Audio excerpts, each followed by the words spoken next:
नमस्कार, स्वागत है आपका। आप देख रहे हैं राज्यसभा टीवी। मैं हूं आपके साथ अमृता चौरसिया। कनाडा के प्रधानमंत्री जस्टिन ट्रूडो 8 दिन की अपनी भारत यात्रा पर हैं। यात्रा के 5वें दिन आज वो भारत कनाडा बिजनेस समिट को संबोधित करने वाले हैं। उनका कल प्रधानमंत्री नरेंद्र मोदी के साथ द्विपक्षीय वार्ता का भी कार्यक्रम है। आइए सीधे चलते हैं ताज डिप्लोमेटिक कॉन्क्लेव, जहां पर वो भारत कनाडा बिजनेस समिट को संबोधित कर रहे हैं। Are actually four distinct organizations that do and fulfill each of them really important duties. The Canada-India Business Council, the Indo-Canadian Business Chamber, the Indo-Canada Chamber of Commerce, and the Canada-India Foundation for collaborating on this important program. Thank you, my friends.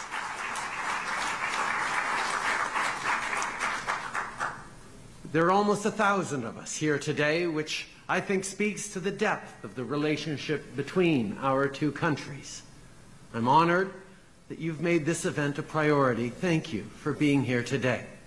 As many of you know, I'm here this week to strengthen the historic ties between Canada and India, while also pursuing opportunities for economic growth and partnership. Et je suis en bonne compagnie. 6 ministres, 14 députés et 1 sénateur se sont joints à moi dans le cadre de ce voyage. Et bien que j'apprécie vraiment leur compagnie, je dois avouer que le fait d'être ici avec Sophie et les enfants veut dire encore plus pour moi. Vous savez, quand j'étais enfant, je suis venu en Inde avec mon père, qui effectuait une visite de travail à l'époque. Mes 3 enfants étaient donc de l'avis que c'était maintenant à leur tour d'accompagner leur père. The hospitality extended to my family and me has been phenomenal and much appreciated. I think we can score this as something that Canada and India have in common. Our people are always ready to offer a warm welcome to friends and strangers alike. And that's something I want to talk a bit about today, the similarities between Canada and India and how we can build on that common ground for the future. Canada and India are countries committed to pursuing and upholding democracy. And that should really come as no surprise. We're the 2 largest democracies in the world, one by size and one by population.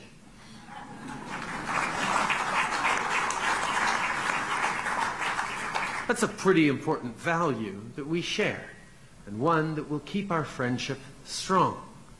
Similarly, we both also value diversity and the many benefits that it brings to our societies. I say all the time that Canada is strong not in spite of our differences, but because of them. And my friends, the same can be said of India. Diversity of religion, gender, lived experience, these things enrich us and make our communities stronger and more resilient. We know that the same old opinions from the same old voices won't lead to societal or economic growth.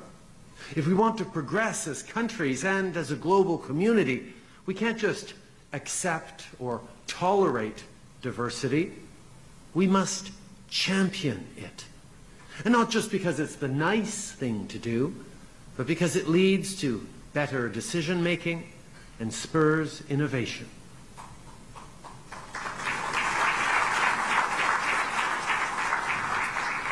In Canada, we're doing some pretty phenomenal work in the fields of artificial intelligence and quantum computing. Our biggest cities are becoming globally recognized hubs for innovation. One of those hubs is Toronto, a city where close to 50% of the people who live there were born outside of Canada. I think it's fair to say that Toronto is not just Canada's, but one of the world's most multicultural cities. And the ideas and innovation ecosystem that thrives there is producing stellar results. And you're seeing the same thing right here in India. As just one example, folks living in the vibrant tech powerhouse of Bengaluru speak many languages and practice many religions. Minister Sajan was there just a few days ago, visiting with industry leaders in defense. And might I say, for everyone who's felt bad that I haven't made it to every corner of this country, I do intend and hope to come back, but in the meantime, our 6 ministers scattered across the country and had a much broader reach than just a single visit would have, and I was very pleased to hear glowing reports of what's going on in the India-Canada partnerships right across the country. So thank you, ministers, for all the work you've done in places I haven't been able to get yet.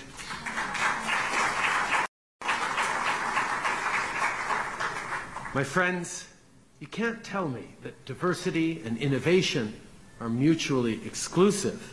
On the contrary, there is a real and concrete link there. We see it in Canada, we see it all across India and all around the world. The more we bring together different ideas, different perspectives, challenge each other in the way we think, open ourselves to new ways of doing things, new ways of thinking, the more creative we get in our solutions, the better we are able to solve together the big challenges we are facing.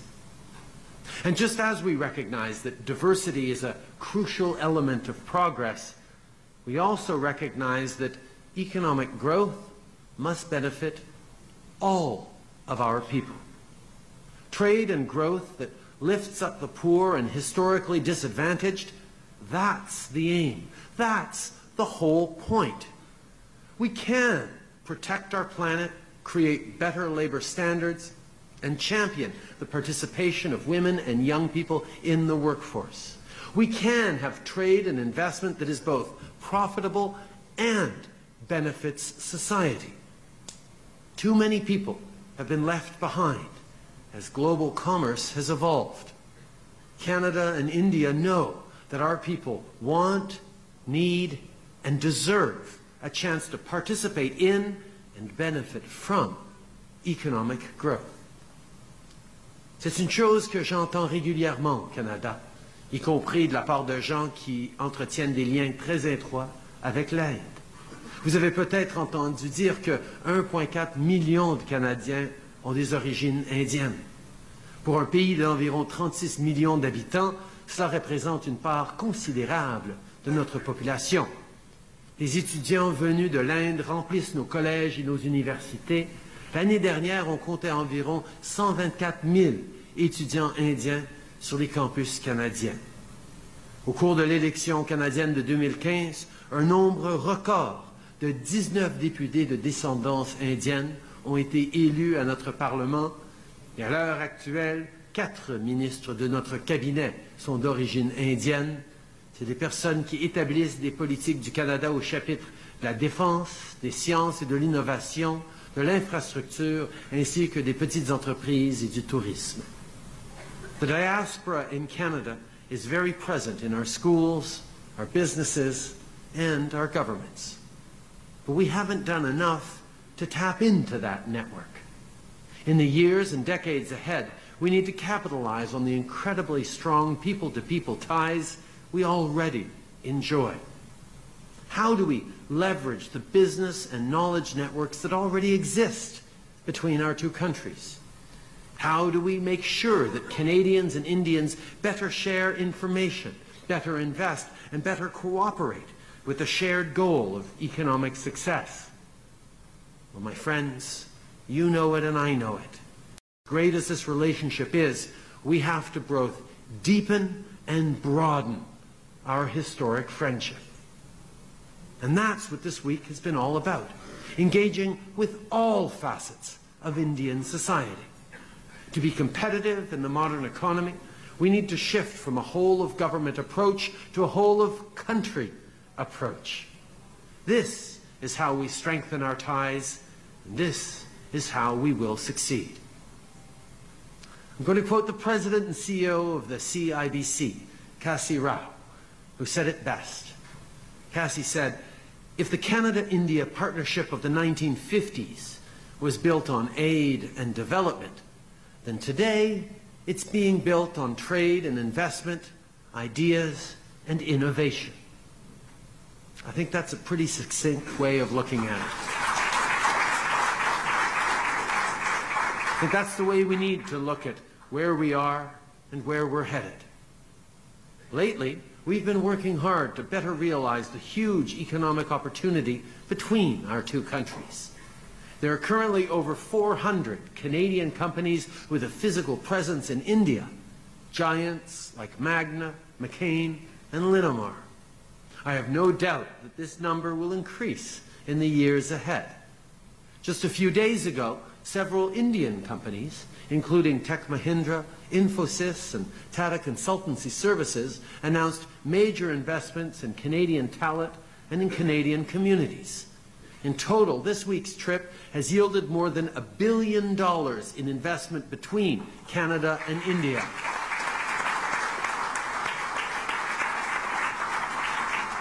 And that $1 billion back and forth will create almost 6,000 high-quality jobs for folks back home and many, many good jobs here as well.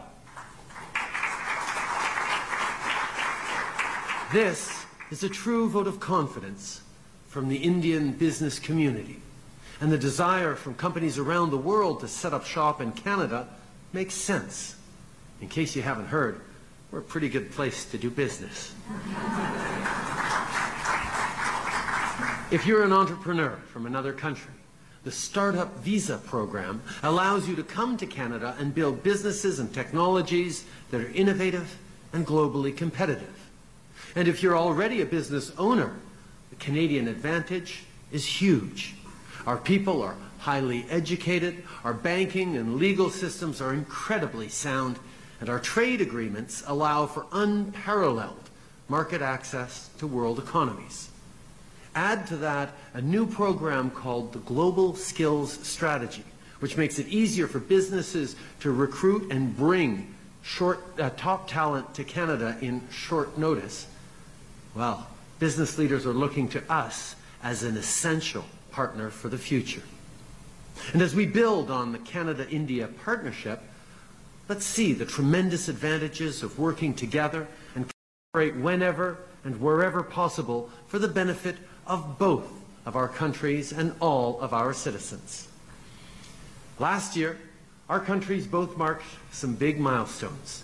You celebrated the 70th anniversary of Indian independence, and we celebrated the 100th anniversary of Canadian Confederation. So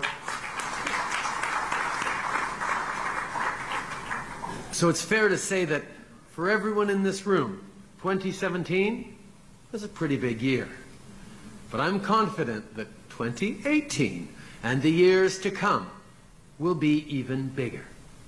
It is my hope that this trip, in addition to many recent efforts on both sides, has laid the groundwork for stronger engagement between Canada and India.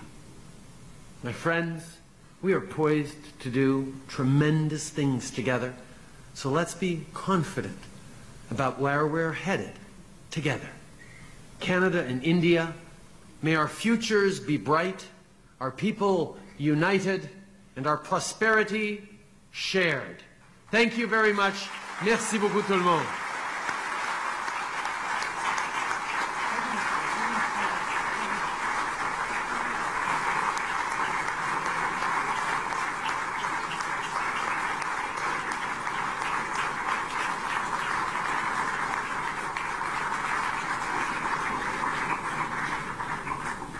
Thank you, Excellency. May I now invite